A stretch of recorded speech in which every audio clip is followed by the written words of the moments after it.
saw Piers Morgan's evening show last night. What's your report on it? Frightful. I thought it was awful. Oh. I turned it off. I mean, Really? I was quite interested because he does this good morning thing. Yeah. And, because he's such a football person, they decided after the England game, they'd do the evening thing with Susanna Reid as well, who's his partner, and he just never stopped talking. Oh. And he's just so arrogant. I mean, oh, God, dear. Unwatchable. Yeah. Ah, that's a shame. It is, isn't it? Made quite a good living talking, though. It certainly has. Yeah. John, thank you for doing the podcast. Have I done it already? Well, I didn't even notice. Thank you for being here to start. Cheers. So, you're obviously famously known for one main character. How have you managed to adapt and continue your career afterwards, being, I guess, what you could say is pretty typecast? Yeah, typecast's a funny word, And correct me, by the way, if I get any of this wrong. So, no, I was going to say typecast's a funny word to me, because I'm not that type at all. It just so happens that I got well known for a particular role, and therefore that's how people see me. Yeah. I mean, Peter Bowles, who I worked with a couple of times over the years, sort of summed it up. He said because he's known for one particular type of role, I suppose you say. Yeah. He said the trouble is that if you're any good and you get into something that is quite good that people want to watch, that's it for the rest of your career, whatever else you do. So, I mean, I wouldn't say I was typecast at all, really, but that's sort of how people see you, because they see you being successful in a particular role. So, I've got a role like that, so so he must be the man for the job, But to me, it's, I should be so lucky, really. When you start off in the profession, you want to, you sort of dream about becoming a sort of a household name and well known for something. And it happens. You can't suddenly say, oh, no, I don't want that anymore. And, because I've been in the business over 50 years and I've been up and down and roundabout and in and out, you can imagine. Yeah. And, I've worked all over lots of places, different places in the world, and National Theatre and Royal Shakespeare Company. But nobody wants to talk about that. No. Well, I'll happily talk about that, because you've been in a lot of theatre and film and TV, haven't you? A lot. Yes, I have. Yes, I've been lucky most of the time, I suppose, in the right place at the right time. And I grew up in the theatre. That's what I first saw when I was about 6 years old. And my parents took me to see Peter Pan, and it just blew me away. In modern parlance, I just was transfixed by this sort of. I mean, I describe it as a sort of moving chocolate box cover. It's those pretty chocolate box covers you used to have, and I was hypnotised by it, and particularly by Captain Hook, who I thought was just fantastic. Yeah. And that's who I wanted to be, and that. Looking back, as I'm writing my autobiography, looking back, I think that was it. That was the start of it, really. And so you always knew that's what you wanted to do. There was never you were unshakably, I want to be an actor, I want to be in theatre. No, I wanted to be Captain question, Hook. By the way. I wanted to be Captain Right. And I was Captain Hook for about 3 months of my life and drove my mother insane. But I was dashing about with an imaginary sword and a tricorn hat, and being horrible to other children. No, but I mean, I found I had a facility for mimicry. I was fascinated by other people, and I'd copy them, which again drove my parents insane. Yeah. Because I'd hear an accent, and I'd try to copy it, Which ones are your favourite? Favourites? Oh, gosh, I don't know. I suppose, I don't know. I liked, my father came from Sheffield.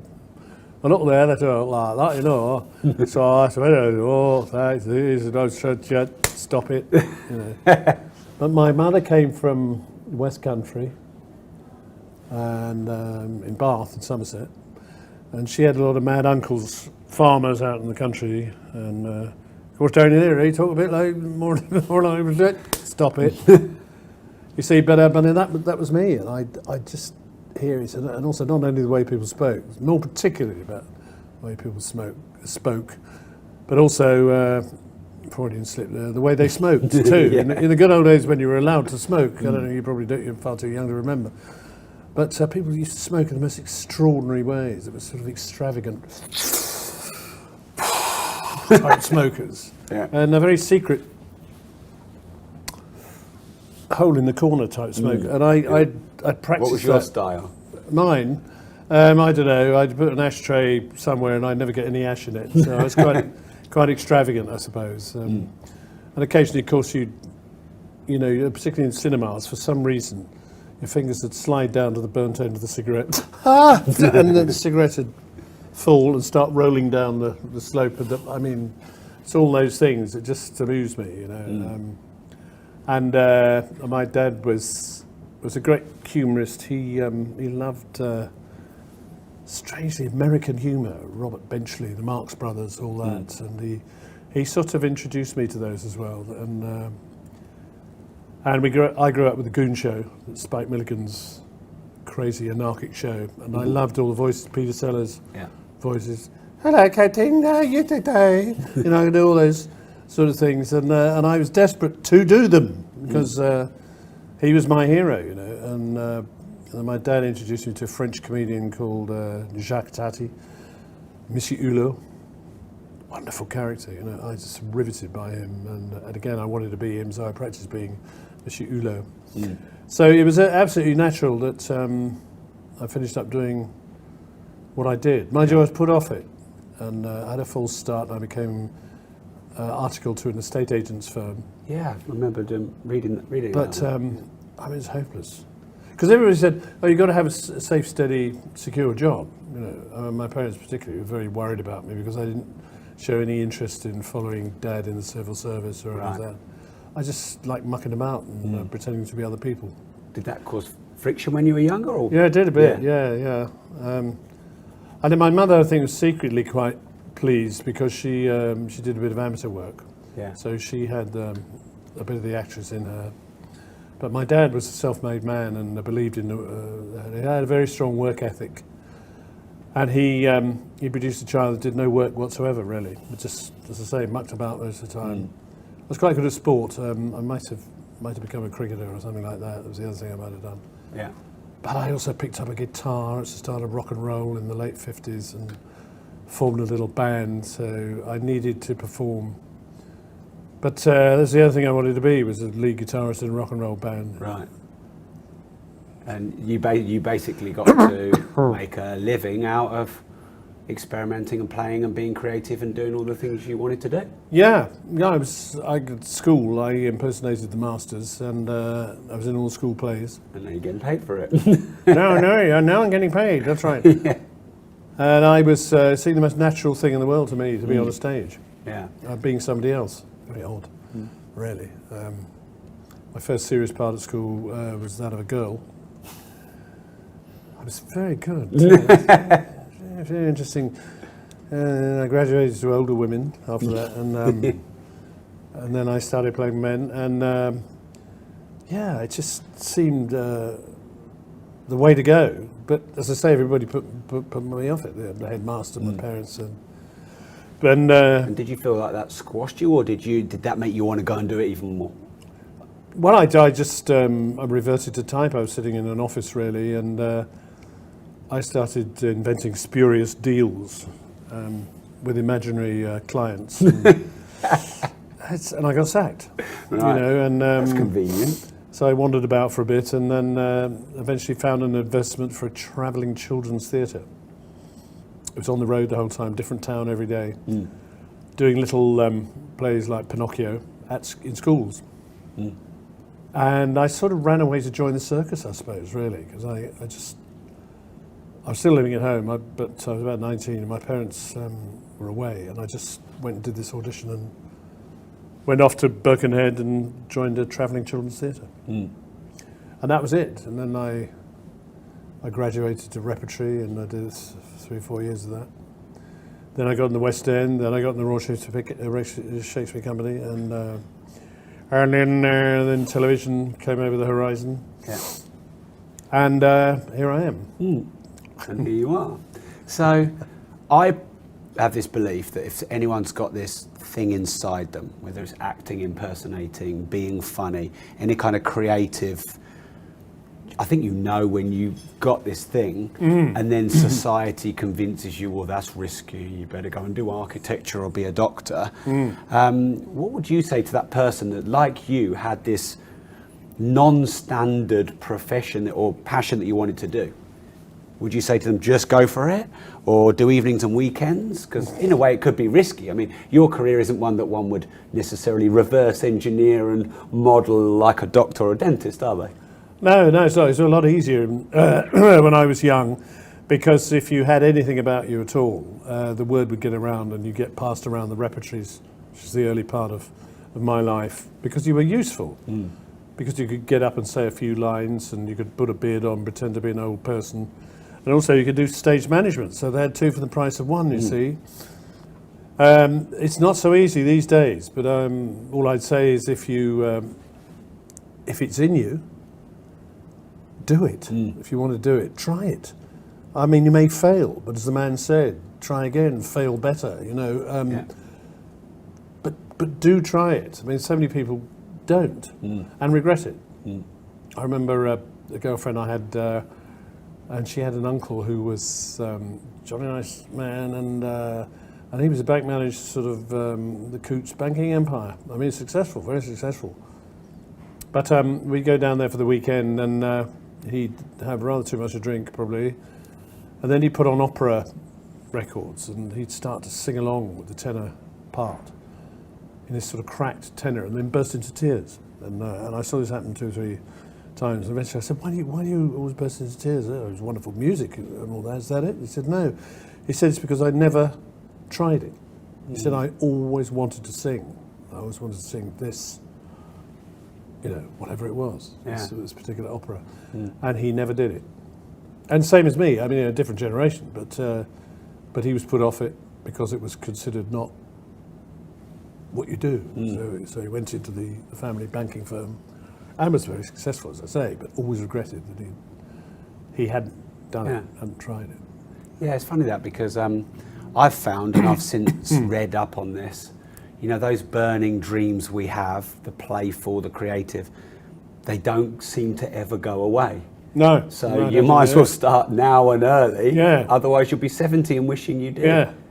Yes, I mean, should I go to drama school? Should I say, well, if you want to go to drama school, do it, audition, you know, and learn some speeches and go and have a go.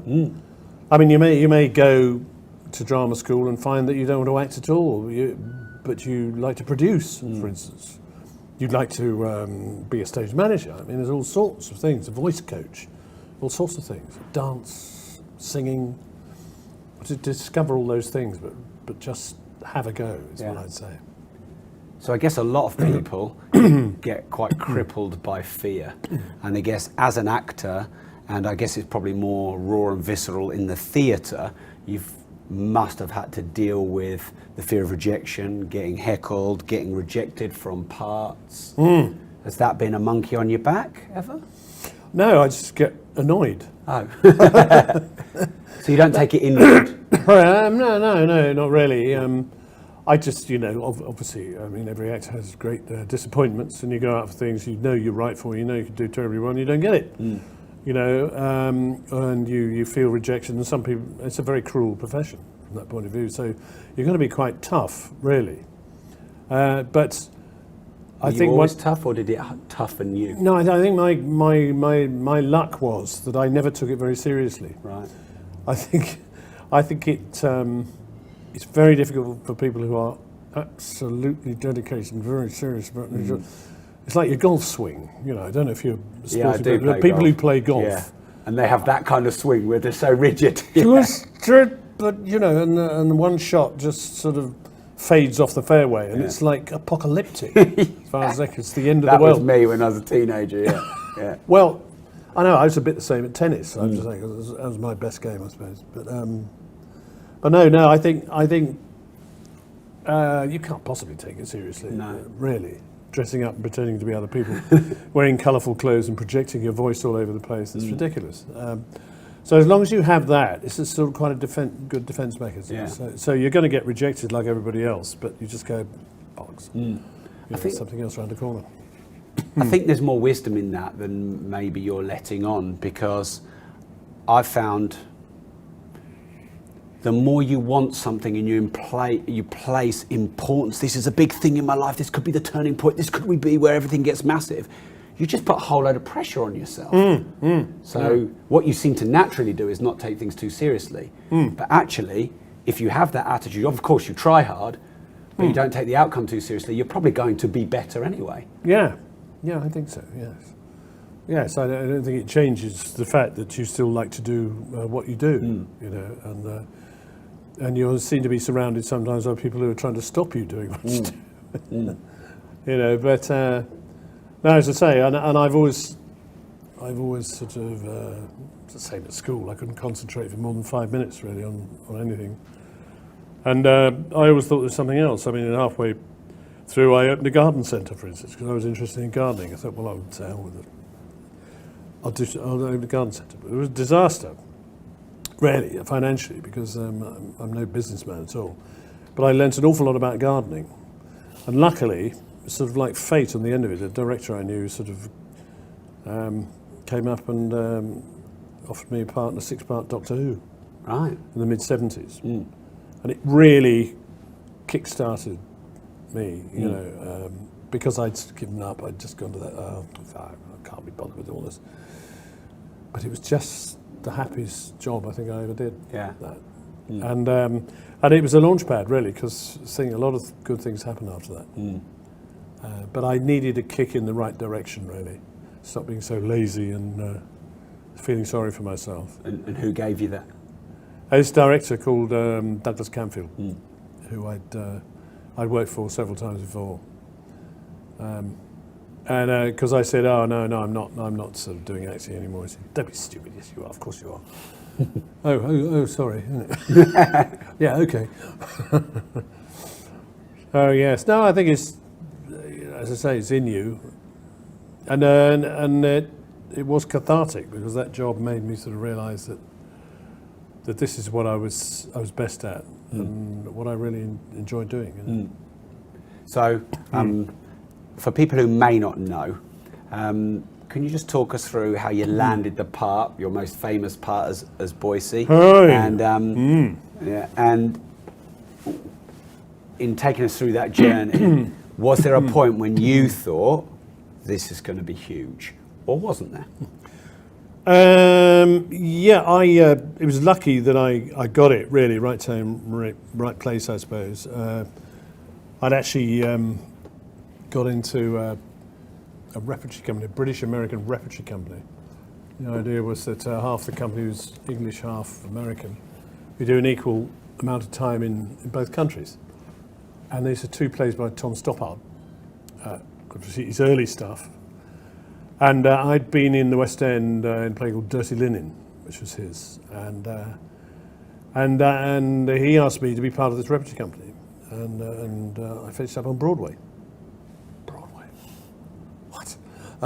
With this successful Tom Stoppard play, and then went on tour, and I got seduced by America. Really, I thought this is the first time I'd been there, you know, and this is where the future lay, and a lot of people saying nice things, but I had to sort of stick around to meet the right people. And I ran out of money, really. Things weren't quite working out how they might have done. And my agent said, "You've been offered a part in a new comedy series in England, you coming back to do it or not?" Near as a toucher, I stayed in America. But I thought I'd better keep my hand in here, just in case.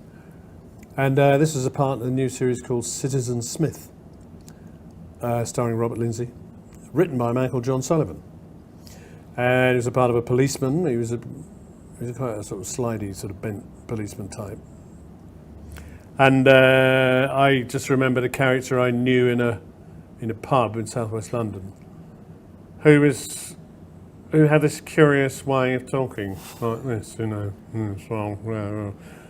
You know, man of mystery, bit of a Walter Mitty type, you know. So I sort of invested this policeman with a bit of this, particularly this voice, you say. Like, this goes quite well with the policeman. So you brought this to the party? Yeah. I played an awful lot of policemen. I was sort of thinking, I've got to do something different. The result was John Sullivan came up to me afterwards and said, I really like what you've done with that policeman. He said, I'm going to try and use it again one day. Yeah. And I went, oh, thank you very much. Didn't think any more of it. And a year later, I was at the National Theatre by this point, trying to become a proper actor. Anyway, this envelope came through the door and it was a script written by John Sullivan. Same producer-director, a man called Ray Butt. And it was a new comedy series called Only Fools and Horses. Would I play this just one scene, little cameo role of a second-hand car dealer. And I tied up two things. Oh, I see. Oh, perhaps he has remembered it. So I had to change it a bit, but I just did this one scene. Fine, nobody said anything except thank you and goodbye, really. And I guess it was about 9 months later, the second series came up. Would I come back and do another episode? This time the character was much more heavily featured. And then in the next series there was another episode, and Marlene had been mentioned, you see, and then Marlene became this sort of her indoors character. And then Marlene appeared in about the fifth or fifth series. By this time it was about 1985. And I suppose it was then you sort of realised that you were onto something, because we all noticed it.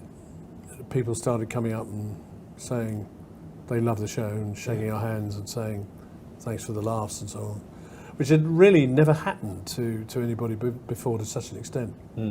So that was the first feeling, I think, that we were really onto something. Yeah. And then it became year after year, all through the 80s. Somebody got bigger and bigger and millions of viewers. Only 3 channels though this time. Yeah. Which was crucial, but we were getting 15 million. Amazing. Wow. Absolutely amazing. But relatively few shows, only about 6 per year, plus maybe a Christmas special as well.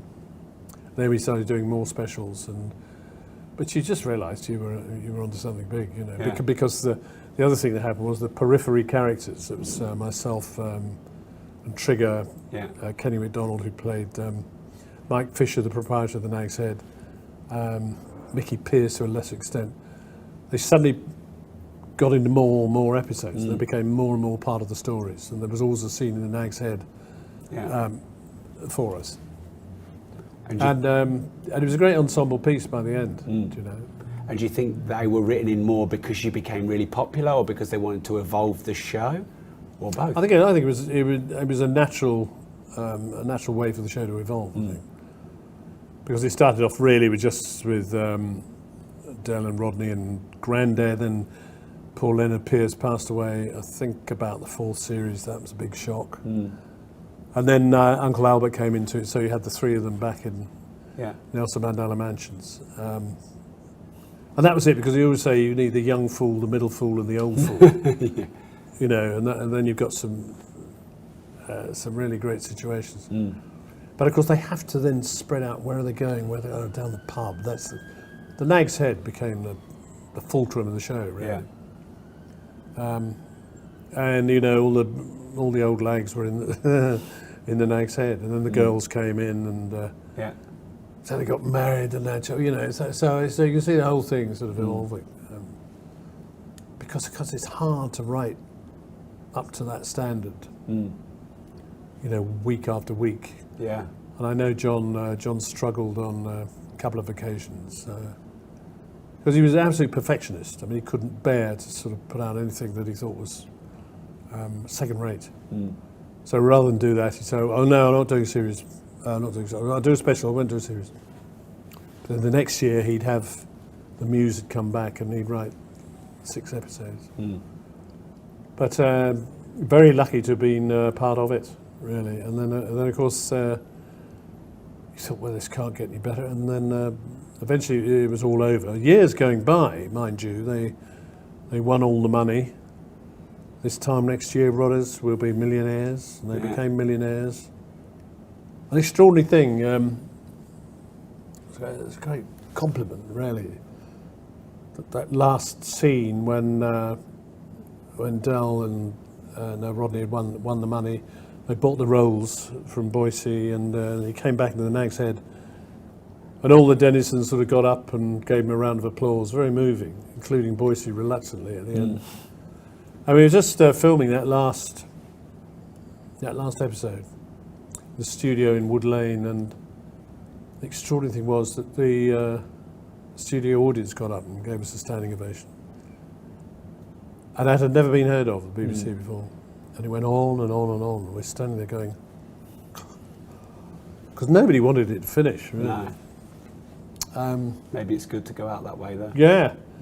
But of course, 5 years later, it came back again, and they'd lost all the money because John was always under such pressure to write some more. And we lost a few of the cast by then. I mean, I thought that was the right ending, that they finished up back at square one. Yeah. But it was still massive. I mean, that's extraordinary. How many series were there in the end? And about 7. Yeah. 7 series and 10 maybe more than 10 specials. I mean, big shows, so they'd be an hour long, an hour and a half long or something. And it's still going. Of course, I mean, it's still on every day. Yeah. And then, lo and behold, after that, me and Marlene did a spin-off series, which is just amazing. And that was all inspired by the fact that I'd moved out of London, and we found this extraordinary place in Herefordshire. And John Sullivan came to a party there, and he just thought, I wonder what would happen if the character did what John's done. Why would Boycie leave London? No idea. Until he realised that, of course, he was being chased by the Driscoll brothers, and that was it. So, amazing. Did that? Would you say it changed your life? Oh yeah. Yeah? It changed everybody's life, I think. How was your life different? Once it got big. Well, because you're meeting an awful lot of people that would have walked past you in the street and not even noticed who you were before. But everywhere you went, people would smile. Oh, yeah. Oh, God. All these stories about, God, it really helped me through a difficult time. And it's an extraordinary story about this woman whose son had had a terrible motorbike accident and was in a coma. And she swore that it was Only Fools and Horses that brought him out of it. Wow. Because they kept playing the theme tune and the episodes that he liked over and over and again, and gradually he came out of it. And she swore it was the show they'd done. And those sort of stories, feel there's a real value to it there. Amazing. No, I mean, we all knew that however good we were, wherever we were, it was the National Theatre, the Royal Shakespeare Company, Broadway, whatever it was, however good we were never going to do anything as famous as that. Yeah. And how was that to move on from that, knowing that maybe that was the apex? The apex. Is that how I said it? No, it's a good word though, apex, isn't it? Apex.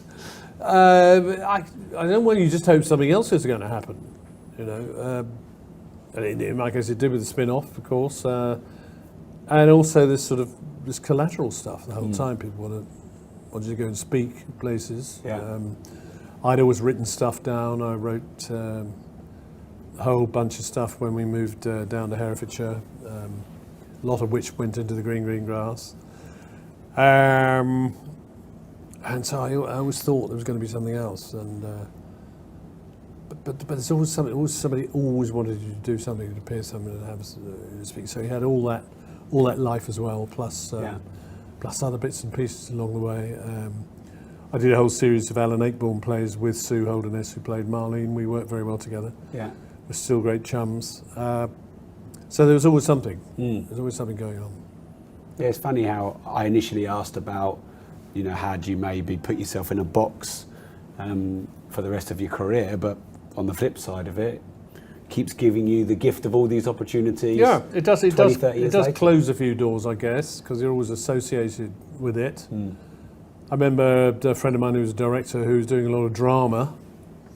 And you think, that'd be the way to go, do a bit of drama instead of comedy. And he said, he said, I'd love to have you in London's Burning or something like that, but I can't have this comedy face walking on. People go, oh, it's him from, you know, and there's a sort of reality show like that, you know. So those doors close, but other ones you never expect open for you, you know, because you're this bloke off the telly and a bit of a novelty, really, for people.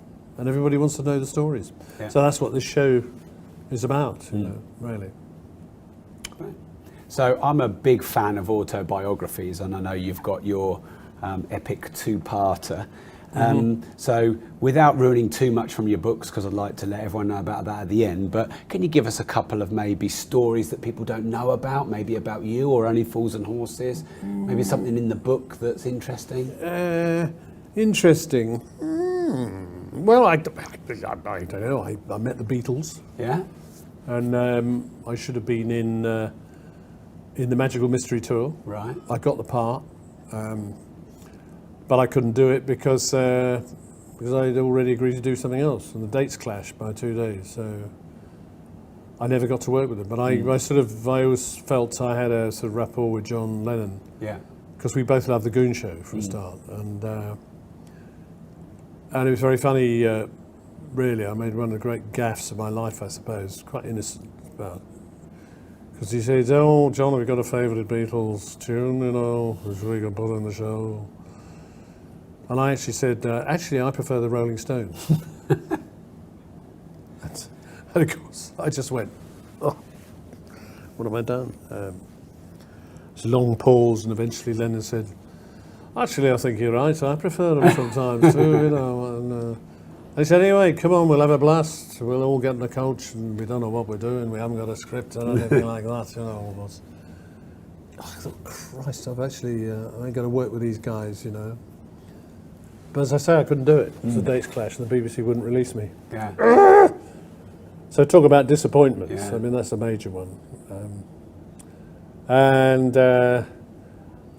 don't know, story about Oliver Reed, our first film part I ever had. Quite a nice part, sort of a military type figure, and I went off the first day's filming. You know, there's Susan George was in it, Harry Andrews, Toshiro Mifune, and some Chinese kung fu artist whose name I can't remember, or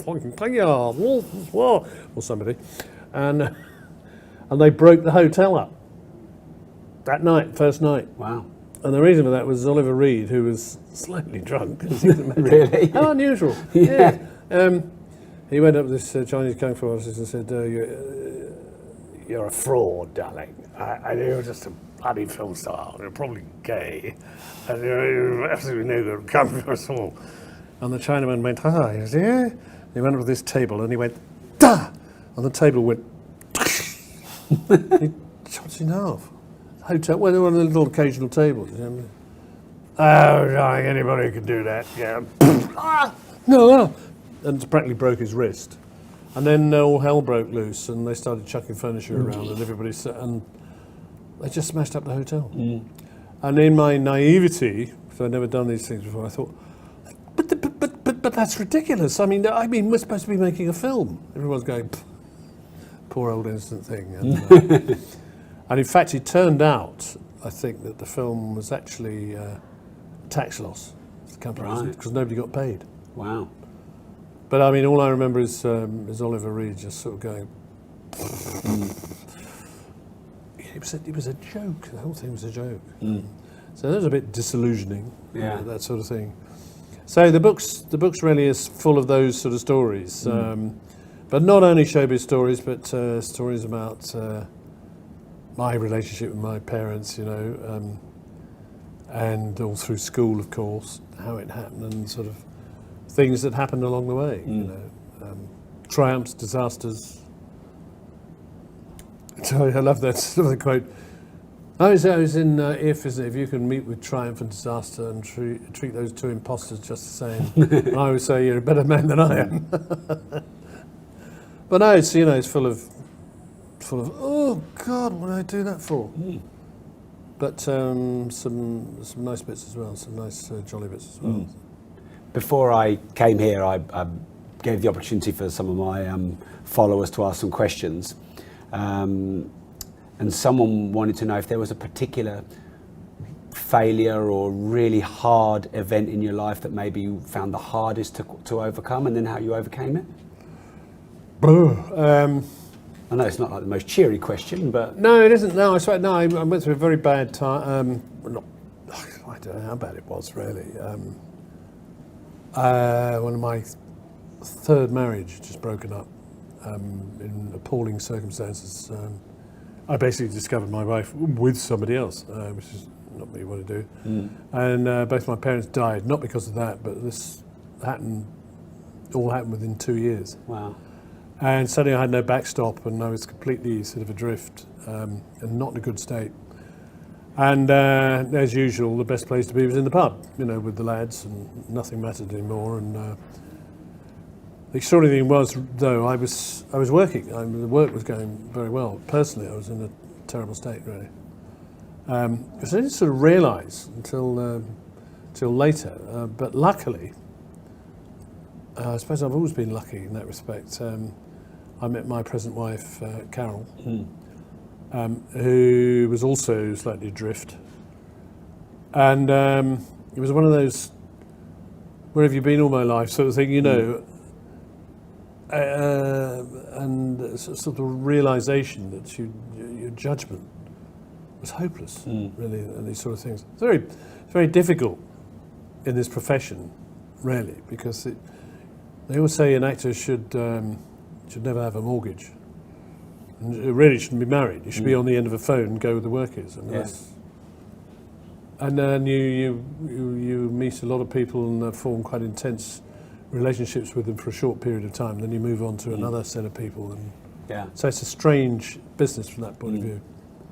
But I think that was the worst time in my life. As I say, I was very lucky to have met Carol at that time, and because I was pretty shaky.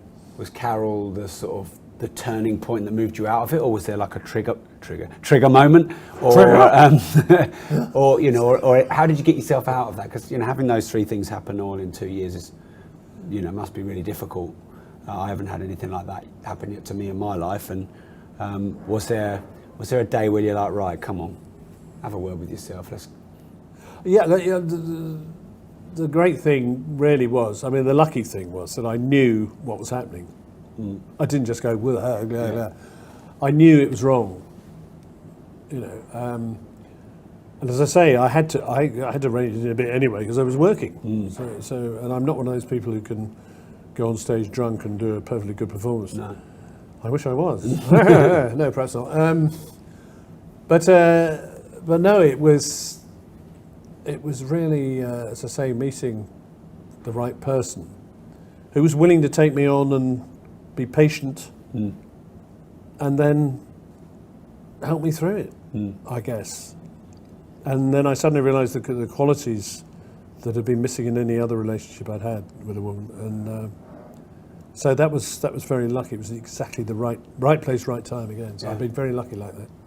So I've got some more quicker fire ones. Look, you don't have to do them quick. You can do them slow if you want. Your favourite storyline or memorable moment on Only Fools and Horses? Well, I think for the character, when he discovered what his first name was, it was a séance scene, I think, in an episode called Sickness and Wealth. And there was a séance in a room above the Nag's Head because I think Delboy was trying to reach his mother from beyond the grave and something I can't quite remember.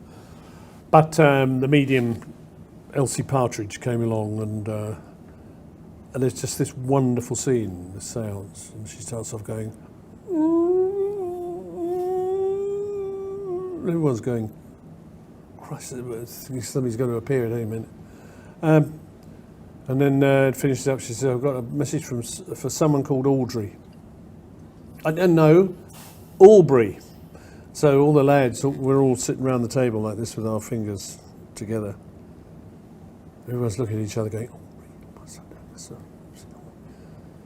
there's this long pause, and eventually Boycie says, I am here. And it just brought the house down. Because it's a brilliant piece of writing. The way it was shot was just fantastic. But I think for the character, that's my favourite my favourite scene. Yeah. Do you know? There's so many, the Batman and Robin sequence, you know, Yeah. heroes and villains, I think, was just, again, a classic piece of writing. And so unexpected, you know. It's all about surprise, isn't it? It's all about ambushing the audience. And he was brilliant at that, John Sullivan. Brilliant. If you hadn't have played Boycie, was there any other character you'd have loved to have played? Or any character you'd have loved to have played? Yeah, I'd love to have played Marlene. Yeah. Sounds like you'd have been good at it from your previous experience. Right. I had played a pantomime Dane before, you know. Oh gosh, that's very difficult. I suppose, I always liked the Trigger character. Yeah. Roger was just so wonderful in that. It's just a different planet, wasn't he? It's funny because he started off being the villain of the piece slightly, Trigger, and then Boycie came on the scene, so he started to veer off towards this different planet, didn't he? And and then he lived in his own little world. But I just remember sitting there listening to him talking about the fact that he had the same broom his whole career. 16 different heads and 14 different hands. Just look after your broom. That's one of the best, yeah. And Nicky going, and your broom will look after you. I remember sitting there listening to this going, we got the giggles. I mean, David and Nicholas and I just couldn't stop laughing. It's just one of those where you don't know what you're laughing at, you lose sight of what you're laughing at, you just can't stop laughing. You know, and, God, hilarious. No, I think it was my other favourite character. Really. Okay. Have you ever really been focused on the money, or had to be focused on the money because you've got to pay the mortgage, or have you just always been about the work and the art? Oh no, I've always wanted to earn money because I've always wanted to live in a certain way, you know, and earn money so I can fund that. You know, and if I earn money by doing something I really love doing, I mean that's a big bonus for me. I did a lot of voiceover work at the end of the 70s and into the 80s. Yeah, in the good old days, charging around the studios in Soho, and I earned quite a lot of money there. But I can't say I love doing it because basically you're talking about frozen peas, and drain clear liquids and. You know, but again, it's great because you can invent characters, you know, and I did quite a lot of voiceovers because I could do silly voices, you know. But that was a great time. I was going out sort of 3-4 times a week. Yeah, you know, and a lot of money doing voices. No, if the two things go together, that's perfect for me. But I mean, art is a tart as far as I'm concerned. But I mean, if people just sort of throw these things up and say, look how artistic it is, I'm going, really? I'm not so sure. It's all Emperor's New Clothes to me. A lot of it. Yeah. You know. Okay, thank you. Other than what we talked about before about, you know, following your dream and trying it, have you got any one tip for aspiring creatives and actors and actresses and people who want to follow a dream? Well, yes, I have. As we said before, I mean, do follow that dream. If you've got that dream and it's in you and you want to do it, for heaven's sake, do it. Go out and do it. You know, find a way to do it. There's a great brochure, I don't know, magazine, whatever it is called Contacts. Do you know? And it's full of film companies, sound studios, radio contacts, obviously stage and television and so on. Yeah. And it's a thinnish book, you know, but everything's in there. So if you want to just write to every... There's a fly gone up my leg. Oh dear. There's a bit out there he is, look. A massive big... He's been crawling around the place. Enormous. And I thought, something's going up my leg. And but look, I've half killed him, look. I know, he's not going to recover from going up your leg, is he? No, because might be a wasp or something. I got a little bit of a moment there. I'm not surprised. Anyway, I feel quite bad now for him. Sorry to interrupt you there, but Yeah, no. they don't sting, do they? It depends what it is. They went up my leg. Yeah, I just get contacts, write to everybody, get some photographs done. As I say, learn some speeches, go and audition for drama schools, and you need a lot of determination. I was lucky, really, because I grew up in a time when you could just fall into it. Yeah. And if you had anything about you, as I say, you'd get on. So I never went to drama school. But these days, I guess that's the best showcase. Yeah. Because at least you can get yourself on, people will come and see it, and hopefully you'll pick up an agent or somewhere. I suppose in the modern day, you get your work out on YouTube, get your work out on social media. There's other ways to get it seen. Yeah. Okay, great. How'd you like to be remembered? I was somebody who gave people pleasure, that's all. Somebody who entertained people. Yeah. And I made their lives a bit smilier, I suppose. That's all, really. I think I have. I think I've sort of achieved that, really. Well, from what people say. Well, anyway. You're a big part of mine and my parents' lives growing up. No. Well, thank you very much. Thank you, yes. As I say, I go out and sell the books at sort of food fairs and garden fairs and all these sort of things. And people are very complimentary, I have to say. They outweigh the uncomplimentary people by quite a lot. So no, it's. You get a few though, do you, who give you a bit of? I mean, well, not really sort of viciously rude or anything. Just sort of a studied indifference. Yeah. And some carping comment will come in.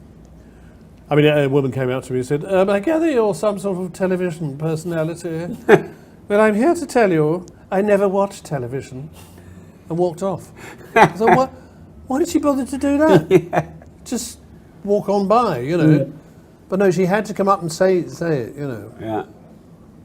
So, so no, there are very few of those, I must say.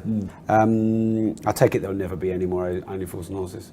No, I think because John Sullivan passed away, 6-7 years ago or something. Yeah. Which is a terrible loss, I think, for everybody, not just for us. Yeah. But he had so much more to give, I think. So I think it's unlikely because you wanted always to try and be up towards that standard. Yeah. I think it'd be very disappointing for people if it. Yeah. If it and you could just below ruin it, couldn't you? It could be ruined. Yeah. Okay. Best advice and worst advice, if you can remember, that you ever got. The worst advice was a tax man a long time ago, who said, "You don't seem to be very successful at what you're doing, Mr. Challis. Why don't you give it up and do something sensible?" So I said, in a brief, illuminated moment, I said, "What, and become a tax inspector?" And he said, "There's no need to be offensive," which I thought was very significant. So that was the worst advice. The best advice I had. I was an old actor laddie from years ago in Bexhill-on-Sea, of all places, one of the first theatres I ever worked in. He just said, "Dear boy," he said, "you're a very, very, very talented young man. He said, but you'll have to wait until you are 40 years old before you get the recognition you deserve." I said, I thought, well, if I'm not making it by the time I'm 30, I'm giving up. He said, don't give up. I'm telling you, you have to get a bit older. Realise your talent. He was absolutely right. I was 39 when I got to Only Fools and Horses. Right. So that was like some kind of He said, prophecy. wait. He said, wait. Some people, I remember him saying, some people are instant and they burn like a firework. Then it's all over. But some people have a long tail, he said. They go on. And you are one of those. Oliver Fisher, his name was. Yeah. I always remembered it. So I suppose that's the best advice, really. Yeah. Don't give up. Don't don't be impatient, because I'm a pretty impatient person, really. Yeah, well, that's the paradox, isn't it? Most successful people are very impatient, yet they have to learn patience. Yeah. And in this world of instant everything, I just see people giving up all the time, or jumping from thing to thing. Yeah, because of an instant gratification, everybody wants, don't they? And they see it all edited down, and reality TV, and the pop culture, and they think, oh well, I can get that real quick. I can be like that, and they've been doing it their whole life. Yeah. Yeah. Right. So your autobiography, please, can you tell us about it and what it's called? Yes, it's in 2 parts. The first part's called Being Boycie. Actually, it's slightly mistitled. Actually, it should be Becoming Boycie, really, because it's about the early life and how I got there, stories along the way. It's all the stuff, television I did before that. You know, I mean, the Beatles story is part of that. The Z cars, I was in Z cars on a semi-regular basis. It's a big thrill. But I did the Sweeney. Yeah. All sorts of Doctor Who. stuff. Doctor Who, yeah. Coronation Street, and all that sort of thing. And so that, and then it goes up to about the 4th series when Marlene came into the show. I thought that's a good place to stop. Yeah. So the first part, Being Boycie, is pre-Marlene. Yeah. And the second part, Boycie and Beyond, is post-Marlene. Right. And can we get that on Amazon, etc.? Well, I wouldn't recommend that. No, No? I think you should get onto my website. Right, we need to get it directly from you. Yeah. Well, you get a personal dedication, you see. Right. See, There you it's go. the only place you get it. You won't get that on Amazon. No. You might get the book a bit cheaper. So your website is? My website is Wigmore Books, which is my publishing company. Yeah. WIGMORE books.com. Yeah. Okay. And this is going to sound maybe a bit ridiculous to you, but I'm just going to talk you through my emotions. So all the way up here, and probably for about the last few days when I've thought about this interview, I don't want to be another person that asks you to do the voice and say Marlene, but I have to be. So Yeah. can we end on that? No.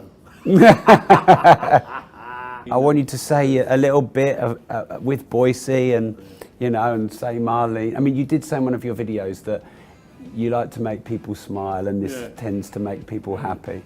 So you'd make one person happy if you could do that. Okay, come along, Rob. If you're not careful, I'll set Marlene on you. And then we'll all have to get our coats and leave very quickly. John, That was it. that's perfect. John, thank you very much.